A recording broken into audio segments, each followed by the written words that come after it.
गिरनारी महाराज शक्ति माता की, प्रभु रामदेव जी महाराज, पूज्य वंदनीय माता जी नो, समस्त गाम परिवार नो, भारत ની નારી શક્તિ નો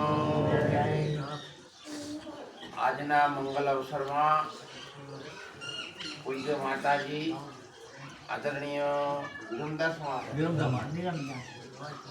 મહારાજ શ્રી સોણદાસ ગામના સૌ વડીલો, ભાઈઓ, બહેનો અને દીકરીઓ અને આપણા આજના અવસરને દીપાવવા માટે બહારથી પગલાં થાય સૌ ગુરુ સંતોને મારા વંદન છે, એમને ચરણોમાં મારા નમસ્કાર.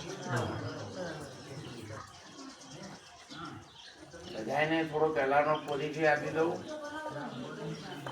1970ની સાલમાં રણ વિકાસ યોજનામાં ગામડે ગામડે બોર ચાલતા હતા.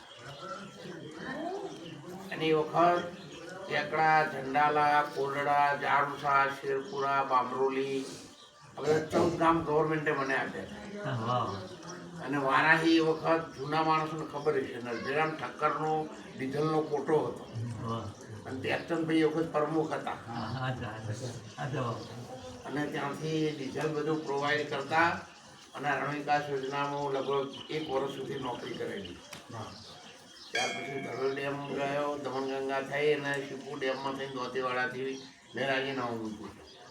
હું અત્યારે ગવર્મેન્ટ પેન્શનર પણ છું અને ખૂબ મોટો ખેડૂત પણ છું.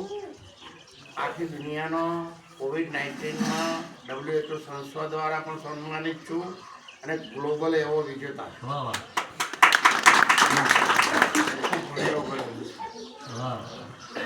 પરિવાર ભણેલો છું. બાબુ મીડિયમ બી સિવિલ એન્જિનિયર સુધી ભણેલો. બીબી સંન્યાસી છે, જુનાગઢનો આશ્રમ વહીવટ કરતા હતા. એમને અત્યારે આપણે રણુજા નવો આશ્રમ બનાવ્યો એટલે એના વહીવટ કરતા તરીકે દીકરીને ત્યાં મૂકી દીધી. એ સાધુ છે, સંન્યાસી. આ હું ભણેલું છે.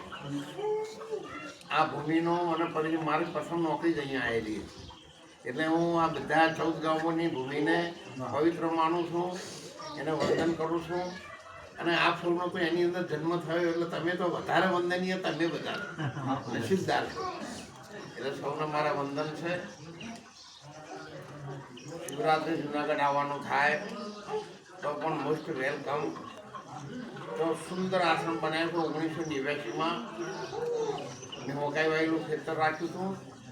અત્યારે 3 માળની બિલ્ડિંગ છે. સુંદર વ્યવસ્થા, એસી રૂમની પણ વ્યવસ્થા છે. અને આપણે જૂના જમાના પેલા બાવળિયા ભૂઈ હતા ને ભૂ કરી એવું છે. જોડે જંગલ નેળિયામાં અમારા લગ્ન થયેલા એટલે મને બધી ખબર. અને હું અહીંયા રહેલો છું 70ની સાલમાં એટલે એનો પણ પાકો અનુભવ છે. રણુજામાં પણ મંદિરથી ફક્ત 7 મિનિટ દૂર ખૂબ મોટી સંસ્થા આપણે ત્યાં બનાવી છે. અત્યારે હાલ પણ ત્યાં 1000 થી 1500 માણસોનો રહે એટલી વ્યવસ્થા તો હાલ છે જ. નાવા ધોવાનું, ખાવા પીવાનું, 3 એસી રૂમો પણ હાલ બનાવેલી છે અંદર. એટલે ગમે ત્યારે જવાનું થાય.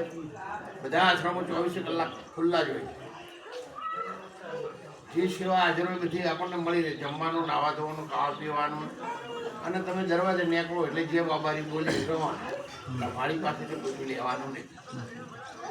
ફ્રી સેવા આપે છે. એટલે સાથે સાથે એ પણ કહું, તમારે જવાનું થાય તો તમે 10 જણા હોય તો તમને નક્કી થાય કે આપણે સંતોની પ્રસાદીઓ બાજરી લઈ જવી છે. એક